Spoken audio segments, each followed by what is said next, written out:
ನಮಸ್ತೆ ಬಂಧುಗಳೇ, ನಾನು ನಿಮ್ಮ ಪ್ರೀತಿಯ ಅನಂತಲಕ್ಷ್ಮಿ ಶ್ರೀಧರಮೂರ್ತಿ. ಹೇಗಿದ್ರಿ ಎಲ್ಲರೂ? ನಾನು ಚೆನ್ನಾಗಿದ್ದೀನಿ, ನೀವು ಚೆನ್ನಾಗಿದ್ದೀರಾ ಅಂತ ನಾನು ಭಾವಿಸ್ತೀನಿ. ಬಂಧುಗಳೇ, ಇವತ್ತು ಮಹಾಶಿವರಾತ್ರಿ ಅಲ್ವಾ?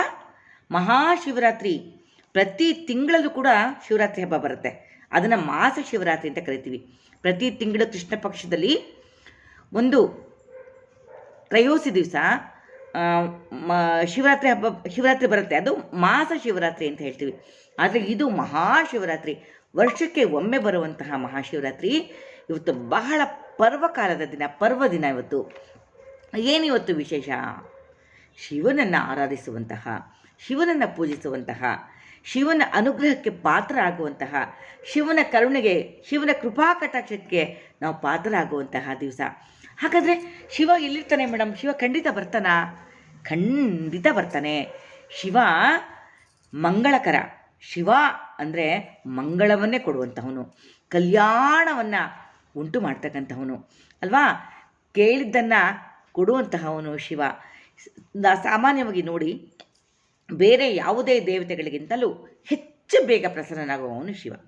ಕೇಳಿದ ತಕ್ಷಣ ವರಗಳನ್ನ ದಯಪಾಲಿಸುವಂಥವನು ಶಿವ. ಬೇಗ ಕರುಣೆ ಬಂದುಬಿಡುತ್ತೆ ನಮ್ಮ ಶಿವನಿಗೆ.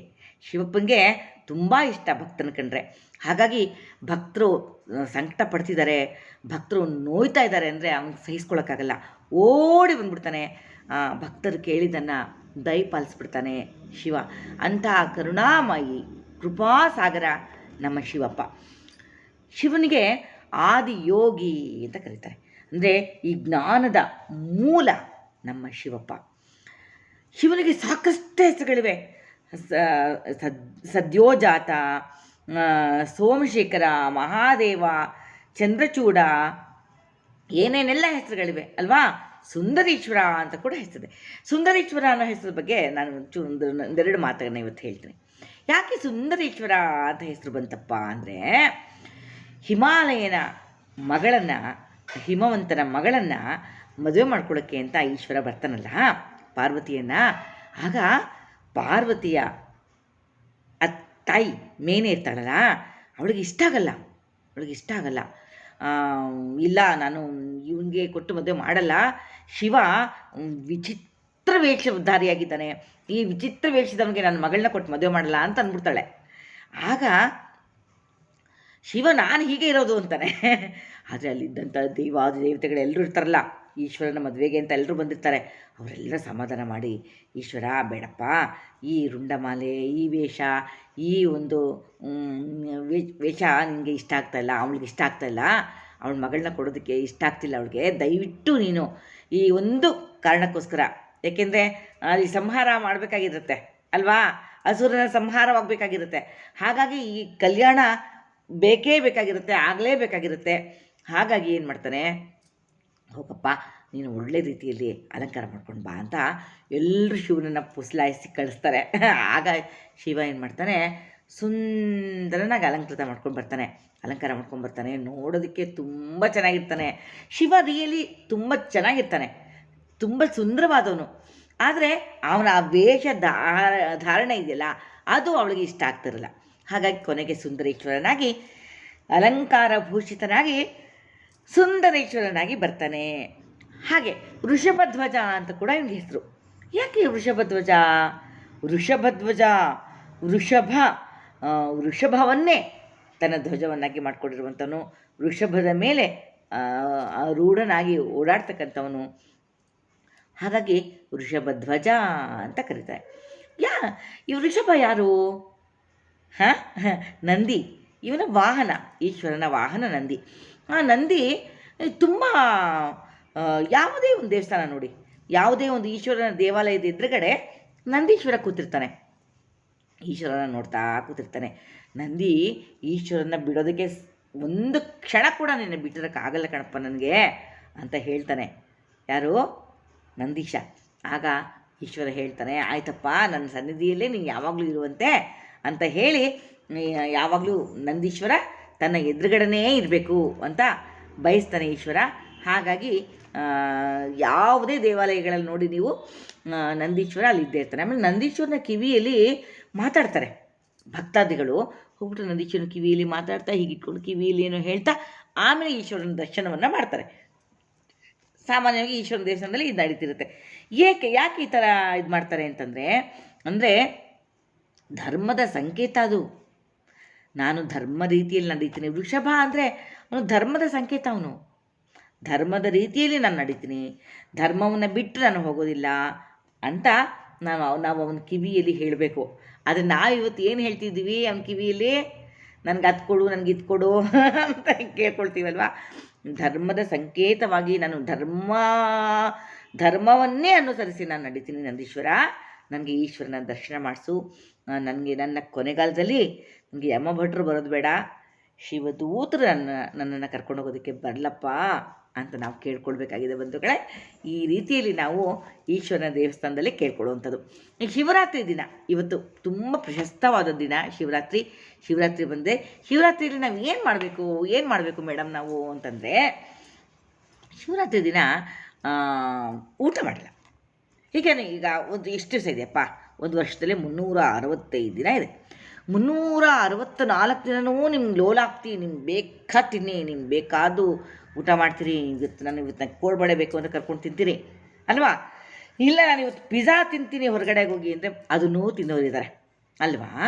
ಹೀಗೆ ಹೊರಗಡೆ ಮನೆಯಲ್ಲಿ ಎಲ್ಲ ಕಡೆಯಲ್ಲೂ 24 ಗಂಟೆನೂ ನಾವು ನಮ್ಮದನ್ನು ನಾವು ನೋಡಿಕೊಂಡು ನಮಗೋಸ್ಕರ ನಾವು ಏನು ಬೇಕಾದನ್ನ ಮಾಡಿಕೊಂಡು ತಿಂತಿರ್ತೀವಿ ಅಲ್ವಾ? ಆದರೆ ಶಿವನಿಗೋಸ್ಕರ ಪರಮಶಂಕರನಿಗೋಸ್ಕರ ಒಂದೇ ಒಂದು ದಿನ ನಾವು ಉಪವಾಸ ವ್ರತವನ್ನು ಮಾಡಬೇಕು. ಹಾಗಾದರೆ ಉಪವಾಸ ವ್ರತವನ್ನು ಮಾಡೋದು ಹೇಗೆ? ಏನೂ ಇಲ್ಲ, ಏನು ಮಾಡಬೇಡಿ. ಪೂಜೆ ಮಾಡಿ, ಸ್ನಾನ ಮಾಡಿ, ಶುಭ್ರವಾದ ಬಟ್ಟೆಗಳನ್ನ ಹಾಕ್ಕೊಳ್ಳಿ, ಭಗವಂತನ ನಾಮಸ್ಮರಣೆ ಮಾಡಿ, ಓಂ ನಮಃ ಶಿವಾಯ ಮಂತ್ರವನ್ನು ಜಪಿಸಿ, ಎಷ್ಟಾಗುತ್ತೋ ಅಷ್ಟು ಮಂತ್ರವನ್ನು ಜಪಿಸ್ತಾ ಹೋಗಿ. ಆ ಮಂತ್ರ ಜಪ ಹೇಗಿರಬೇಕು ಅಂತಂದರೆ, ನಿಮ್ಮ ಮನಸ್ಸು ನಿಮ್ಮ ಆತ್ಮದಲ್ಲಿ ಪೂರ್ತಿ ಓಂ ನಮಃ ಶಿವಾಯ ಬರ್ತಾ ಇರಬೇಕು. ಬೇರೆ ಏನೇ ಕೆಲಸ ಮಾಡ್ತಾಯಿರಿ, ಆದರೂ ಅಲ್ಲಿ ಮನಸ್ಸಿನಲ್ಲಿ ಓಂ ನಮಃ ಶಿವಾಯ ಜಪ ಮನಸ್ಸೊಳಗಡೆನೇ ನಡೀತಾ ಇರಬೇಕು, ಆ ಕ್ರಿಯೆ ನಡೀತಾ ಇರಬೇಕು. ಇದನ್ನೇ ನಾವು ಜಪ ಅಂತ ಹೇಳೋದು, ಗೊತ್ತಾಯ್ತಾ? ಸುಮ್ಮನೆ ಡಾಂಬಿಕವಾಗಿ ಕೂತ್ಕೊಂಡ್ಬಿಟ್ಟು ಓಂ ನಮಃ ಶಿವಾಯ ಅಂತ ಎಲ್ಲರೆದುರುಗಡೆ ಕಾಣಂಗೆ ಹೇಳೋದಲ್ಲ. ಮನಸ್ಸಿನಲ್ಲೂ ಕೂಡ ನಾವು ಜಪವನ್ನು ಮಾಡ್ಕೊಳ್ತಾ ಇರಬೇಕು. ಆ ಭಗವಂತನ ಒಂದು ರೂಪ, ಭಗವಂತನ ಒಂದು ಧ್ಯಾನ, ಅದರಲ್ಲಿ ನಮ್ಮ ಮನಸ್ಸು ತಲ್ಲೀನನಾಗೋಗಬೇಕು. ನಮ್ಮ ಮನಸ್ಸು ಆ ಭಗವಂತನ ಒಂದು ಎರಡು ಸಂಧಿ ಆಗಬೇಕು. ಆ ಭಗವಂತನಲ್ಲಿ ನಮ್ಮ ಮನಸ್ಸು ಸಂಧಿ ಆಗಬೇಕು, ಸೇರ್ಕೊಂಡ್ಬಿಡ್ಬೇಕು. ಅದೇ ಒಂದು ಧ್ಯಾನದ ಲಕ್ಷಣ, ಅದೇ ಒಂದು ನಮ್ಮ ಒಂದು ಭಕ್ತಿಯ ಪರಾಕಾಷ್ಠತೆ ಅಂತ ಹೇಳ್ತೀವಿ. ಅಂದರೆ ಆ ಭಗವಂತನಲ್ಲಿ ನಾವು ಲೀನವಾಗಿ ತನ್ಮಯತೆಯಿಂದ ಆ ಭಗವಂತನ ನಾಮಸ್ಮರಣೆಯನ್ನು ನಾವು ಮಾಡ್ತಾ ಹೋಗ್ತಕ್ಕಂಥದ್ದು. ಇದನ್ನು ಮಾಡ್ಬೋದು ಅಲ್ವಾ? ಓಂ ನಮಃ ಶಿವಾಯ ಚಾಂಟ್ ಮಾಡ್ತೀರಿ, ಆಯಿತು. ಓಂ ನಮಃ ಶಿವ ಹೇಳ್ಕೊಳ್ತಾನೆ ಇರ್ತೀವಿ, ಆಯಿತು ಮೇಡಮ್ ಹೇಳ್ತೀನಿ. ಸರಿ, ನೆಕ್ಸ್ಟ್ ಏನು ಮಾಡಬೇಕು? ಬೆಳಗ್ಗೆ ಆಯಿತು, ಬೆಳಗ್ಗೆ ಇದ್ರಿ, ತಲೆಗೆ ನೀರು ಹಾಕ್ಕೊಂಡ್ರಿ, ಸೂರ್ಯೋದಯಕ್ಕೆ ಮುಂಚೆನೇ ಇದ್ರಿ, ಸೂರ್ಯನಿಗೆ ನಮಸ್ಕಾರ ಮಾಡಿದ್ರಿ, ಗಾಯತ್ರಿ ಮಂತ್ರವನ್ನು ಚಾಂಟ್ ಮಾಡಿದ್ರಿ ಅಲ್ವಾ? ಸೂರ್ಯನಿಗೆ ಅರ್ಘ್ಯವನ್ನು ಕೊಟ್ರಿ. ಇದೆಲ್ಲ ಒಳ್ಳೆಯ ಕೆಲಸಗಳಲ್ವಾ ಬಂಧುಗಳೇ? ಈ ಎಲ್ಲ ಕೆಲಸಗಳನ್ನ ಮಾಡಾಯಿತು. ಹಾಗೆ ಓಂ ನಮಃ ಶಿವಾಯ ಚಾಂಟ್ ಮಾಡಿ. ನಿಮ್ಮ ಮನೆಯಲ್ಲಿ ಈಶ್ವರನ ಮೂರ್ತಿ ಇದ್ದರೆ ಅದಕ್ಕೆ ಅಭಿಷೇಕವನ್ನು ಮಾಡಿ. ನನಗೇನು ಹೇಳ್ಕೊಂಡು ಅಭಿಷೇಕ ಮಾಡೋದು ಮೇಡಮ್, ನಮ್ಗೆ ಬರಲ್ಲ. ಬೇಡ, ಅದು ನಿಮಗೆ ಒಂದು ಹಾಲು, ಮೊಸರು, ತುಪ್ಪ, ಜೇನುತುಪ್ಪ, ಸಕ್ಕರೆ ಇವೆಲ್ಲವನ್ನು ಮಿಕ್ಸ್ ಮಾಡಿಬಿಡಿ. ಎಲ್ಲದೂ ಸಪ್ರೇಟ್ ಮಾಡೋಕ್ಕಾಗಲ್ಲ ಮೇಡಮ್ ನಮ್ಮ ಕೈಲಿ ಅಂದರೆ ಮಿಕ್ಸ್ ಮಾಡಿ ಭಗವಂತನಿಗೆ ಅಭಿಷೇಕ ಮಾಡಿ. ಏನು ಹೇಳೋದು ಮೇಡಮ್ ಗೊತ್ತಿಲ್ಲ ನಮಗೆ. ಓಂ ನಮಃ ಶಿವಾಯ ಹೇಳಿ, ಓಂ ನಮಃ ಶಿವಾಯ ಅಂತ ಹೇಳ್ತಾ ಅದನ್ನು ಹಾಕ್ಕೊಂಡೋಗಿ. ಇಲ್ಲಾಂದರೆ ಈಗ ಯೂಟ್ಯೂಬ್ಗಳಲ್ಲಿ ನಿಮಗೆ ಸರ್ಚ್ ಮಾಡಿದ್ರೆ ಬರುತ್ತೆ, ರುದ್ರ ಚರಕ ಅಂತ ಬರುತ್ತೆ ನೋಡಿ. ರುದ್ರ ಚರಕ ಹಾಕ್ಬಿಡಿ, ನಿಮ್ಮ ಪಾಡು ಅಭಿಷೇಕ ಮಾಡ್ತಾ ಇರಿ. ಆಯಿತು. ಹಾಲು ಸಪ್ರೇಟಾಗಿ ಇಟ್ಕೊಳ್ಳಿ. ಹಾಲು ಒಂದು ಸತಿ ಹಾಲು ಹಾಕಿ ಈಶ್ವರನಿಗೆ, ಆಮೇಲೆ ಮೇಲ್ಗಡೆ ಒಂದು ನೀರು ಹಾಕಿ ತೆಗೆದಿಟ್ಕೊಳ್ಳಿ, ಬಗ್ಸ್ಕೊಳ್ಳಿ. ಮತ್ತು ಮೊಸರು ಅಭಿಷೇಕ ಮಾಡಿ. ಹೀಗೆ ಹಾಲು, ಮೊಸರು, ತುಪ್ಪ, ಜೇನುತುಪ್ಪ, ಸಕ್ಕರೆ ಎಲ್ಲದನ್ನು ಅಭಿಷೇಕ ಮಾಡಿ, ಬಾಳೆಹಣ್ಣು ಅಭಿಷೇಕ ಮಾಡಿ, ಅಲಂಕಾರ ಮಾಡಿ, ಭಗವಂತನಿಗೆ ಕರ್ಪೂರದ ಆರತಿ ಬೆಳಗಿ, ಪರಮಶಿವನಿಗೆ ನಮಸ್ಕಾರ ಮಾಡಿ ಅಲ್ವಾ? ಇದಾಯಿತು. ಆಮೇಲೆ ಅದನ್ನೆಲ್ಲ ಕ್ಲೀನ್ ಮಾಡಿ ಒಂದು ಕಡೆ ಇಟ್ಕೊಳ್ಳಿ. ಒಂದು ಲೋಟಕ್ಕೆ ಹಾಕಿ ತುಂಬಿಟ್ಕೊಳ್ಳಿ, ಅದು ತೀರ್ಥ. ನೆಕ್ಸ್ಟ್ ಅದನ್ನ ಈಶ್ವರನ ಎಲ್ಲದನ್ನು ತೆಗೆದು ಕ್ಲೀನ್ ಮಾಡಿ ಮತ್ತೆ ಬೇರೆ ಅಭಿಷೇಕ, ಜಲಾಭಿಷೇಕ, ಜಲಪ್ರಿಯ ಅವನು ಅಲ್ವಾ, ತಣ್ಣಗಿರ್ಬೇಕು ಯಾವಾಗಲೂ ಈಶ್ವರ. ಜಲಾಭಿಷೇಕ ಮಾಡಿ, ನೀರನ್ನು ಅಭಿಷೇಕ ಮಾಡ್ತಾ ಹೋಗಿ ಅಲ್ವಾ. ಈ ರೀತಿ ಓಂ ನಮಃ ಶಿವಾಯ ಹೇಳ್ಕೊಳ್ಳಿ, ಇಲ್ಲಾಂದರೆ ರುದ್ರಚರಕ ಹಾಕಿ, ಯಾವುದಾದ್ರೂ ಸರಿ ನಿಮ್ಗೆ ಏನು ಅನಿಸುತ್ತೋ ಅದನ್ನ ಹಾಕ್ಕೊಂಡು ಮಾಡ್ತಾ ಹೋಗಿ. ನಿಮಗೆ ಎಷ್ಟು ತೃಪ್ತಿ ಆಗುತ್ತೋ ಅಷ್ಟು ಅಭಿಷೇಕವನ್ನು ಮಾಡಿ. ಆಮೇಲೆ ಅಭಿಷೇಕವನ್ನು ಮಾಡಿದ್ರೆ ಅದಕ್ಕೆ ಗಂಧ, ಹೂವು ಎಲ್ಲ ಅಲಂಕಾರ ಮಾಡಿ, ಬಿಲ್ವಪತ್ರೆಯಿಂದ ಪೂಜೆ ಮಾಡಿ ನಮಸ್ಕಾರ ಮಾಡಿ, ಭಗವಂತ ಒಳ್ಳೇದು ಮಾಡಪ್ಪ ಅಂತ ಒಳ್ಳೆ ಮನಸ್ಸಿಂದ ಕೇಳ್ಕೊಳ್ಳಿ. ಭಗವಂತ ಒಳ್ಳೇದು ಮಾಡದೇ ಇರ್ತಾನೆ ಬಂಧುಗಳೇ. ಇಷ್ಟೆಲ್ಲ ಮಾಡಿದಾಗ ಭಗವಂತ ಒಳ್ಳೇದು ಮಾಡ್ದಲೇ ಇರ್ತಾನ? ಒಳ್ಳೇದು ಮಾಡ್ದಲೇ ಇರೋಕ್ಕೆ ಸಾಧ್ಯವಾಗುತ್ತಾ? ಖಂಡಿತ ಇಲ್ಲ ಬಂಧುಗಳೇ. ಒಳ್ಳೇದು ಮಾಡೇ ಮಾಡ್ತಾನೆ, ಅವನು ಮಾಡಲ್ಲ ಅಂತ ಹೇಳಂಗಿಲ್ಲ. ಮಾಡಲೇಬೇಕು ಅವನು. ಯಾಕೆಂದರೆ ನೀವು ಅವನು ಭಕ್ತಿಯಿಂದ ಪೂಜೆ ಮಾಡಿದಿರಿ. ಈಗ ನನ್ನ ಹೆಸರು ಹಿಡಿದು ಅನಂತಲಕ್ಷ್ಮಿ ಅಂತಂದರೆ ಒಂದು ಸತಿ ನಾನು ತಿರುಗಿ ನೋಡ್ದಲೇ ಇರ್ಬೋದು. ಅನಂತಲಕ್ಷ್ಮಿ ಅಂತ ತಿರುಗಿ 2-3 ಸಲ ಕೂಗಿದಾಗ ನಾನು ತಿರುಗಿ ನೋಡಲೇಬೇಕಲ್ವ. ಹಾಗೆ ತಾನೇ ಇದನ್ನು ಭಗವಂತ ನಮ್ಮೆಲ್ಲರ ಒಂದು ತಪ್ಪನ್ನು ಕ್ಷಮಿಸ್ತಾನೆ, ಆಶೀರ್ವಾದ ಮಾಡ್ತಾನೆ, ನಮಗೆ ಮುಂದೆ ಒಳ್ಳೇದಾಗೋ ಹಾಗೆ ಮಾಡ್ತಾನೆ, ಒಳ್ಳೆ ಕೆಲಸಗಳನ್ನ ಮಾಡೋದಕ್ಕೆ ಪ್ರೋತ್ಸಾಹ ಕೊಡ್ತಾನೆ, ಒಳ್ಳೆ ಕೆಲಸಗಳನ್ನ ಮಾಡು ಅಂತ ನಮಗೆ ಎಚ್ಚರಿಕೆ ಕೊಡ್ತಾನೆ, ಮುನ್ನೆಚ್ಚರಿಕೆ ಕೊಡ್ತಾನೆ. ಯಾವುದು ಒಳ್ಳೇದಾಗ್ತಿದೆ, ಯಾವುದು ಕೆಟ್ಟಾಗ್ತಿದೆ ಅಂತ ನೋಡುವಂಥ, ಯೋಚನೆ ಮಾಡುವಂಥ ಶಕ್ತಿಯನ್ನು ನಮಗೆ ದಯಪಾಲಿಸ್ತಾನೆ. ಆ ಶಕ್ತಿಯ ಮುಖಾಂತರ ನಾವು ನಮ್ಮ ಒಂದು ಇಂಟೆಲೆಕ್ಚುಯಲ್ನ ಸರಿ ಮಾಡಿಕೊಂಡು ನಾವು ಮುನ್ನಡೆಯೋದಕ್ಕೆ ಒಂದು ಅವಕಾಶವನ್ನು ಭಗವಂತ ಕಲ್ಪಿಸ್ಕೊಡ್ತಾನೆ. ಇವೆಲ್ಲವೂ ಒಂದು ಮಾರ್ಗಗಳು ಬಂಧುಗಳೇ. ಈಗ ನಾವು ಒಂದು ಊರು ತಲುಪಬೇಕು ಅಂತಂದರೆ 108 ದಾರಿಗಳಿರುತ್ತೆ. ನಮಗೆ ಯಾವುದು ಸರಿಯೋ ಆ ದಾರಿಯಲ್ಲಿ ನಾವು ನಡ್ಕೊಂಡು ಹೋಗ್ತೀವಲ್ವ, ದಾರಿಯಲ್ಲಿ ಹೋಗ್ತಾ ನಾವು ಆ ಗಮ್ಯಸ್ಥಾನವನ್ನು ತಲುಪ್ತೀವಲ್ವ. ಹಾಗೆ ಇವೆಲ್ಲವೂ ಆ ಭಗವಂತನನ್ನು ಸೇರ್ಕೊಳ್ಳೋದಕ್ಕೆ, ಭಗವಂತನಲ್ಲಿ ನಮ್ಮ ಮನಸ್ಸನ್ನು ಕೇಂದ್ರೀಕರಿಸ್ಕೊಳ್ಳೋದಕ್ಕೆ ಇವೆಲ್ಲ ಧ್ಯಾನ, ಯೋಗ, ಪೂಜೆ ಇವೆಲ್ಲವೂ ಒಂದು ದಾರಿಗಳು. ಅಂಥ ಒಂದು ಪರ್ವದಿನ ಇವತ್ತು ಶಿವರಾತ್ರಿ ದಿನ ಭಗವಂತ ಈಶ್ವರ ನಿಮ್ಗೆ ಗೊತ್ತು, ಭಗವಂತ ಈಶ್ವರ ಯಾವಾಗಲೂ ಧ್ಯಾನಿಸ್ತಾವನು ಅಲ್ವಾ. ಧ್ಯಾನ ಮಾಡ್ತಕ್ಕ ಆದಿ ಯೋಗಿ ಅವನು. ತನ್ನ ಯೋಗದಲ್ಲಿ ತಲ್ಲೀನಾಗಿ ಹೋಗಿರ್ತಾನೆ, ಅಥವಾ ಡ್ಯಾನ್ಸ್ ಮಾಡ್ತಾ ಇರ್ತಾನೆ ಅಲ್ವಾ. ಆದರೆ ಇವತ್ತು ಅವನು ಡ್ಯಾನ್ಸೂ ಮಾಡಲ್ಲ, ಅವನು ಯೋಗದಲ್ಲೂ ತಲ್ಲೀನಾಗೋದಿಲ್ಲ. ಅವನು ಪಾರ್ವತಿ ಸಮೇತ ಭೂಲೋಕಕ್ಕೆ ಬಂದ್ಬಿಡ್ತಾನೆ. ಎಲ್ಲವನ್ನು ನೋಡ್ತಾನೆ ಬಂಧುಗಳೇ, ಎಲ್ಲರನ್ನೂ ನೋಡ್ತಾನೆ. ನನ್ನ ಪೂಜೆಯನ್ನು ಯಾರ್ಯಾರು ಹೇಗೆ ಮಾಡ್ತಾಯಿದ್ದಾರೆ, ಏನು ಮಾಡ್ತಾಯಿದ್ದಾರೆ ನೋಡ್ತಾರೆ, ಸಂತೋಷ ಪಡ್ತಾನೆ. ತನಗೆ ಎಷ್ಟು ಖುಷಿ ಆಗುತ್ತೋ ಅಷ್ಟು ಒಳ್ಳೆ ರೀತಿಯಲ್ಲಿ ಹರಿಸ್ತಾನೆ ಅಲ್ವಾ. ನೋಡಿ, ಅದಕ್ಕೆ ಹೇಳೋದು ಇವತ್ತು ತುಂಬ ಒಳ್ಳೆಯ ದಿನ, ತುಂಬ ಪ್ರಶಸ್ತವಾದ ದಿನ ಇವತ್ತಾದರೂ ಕೊನೆ ಪಕ್ಷ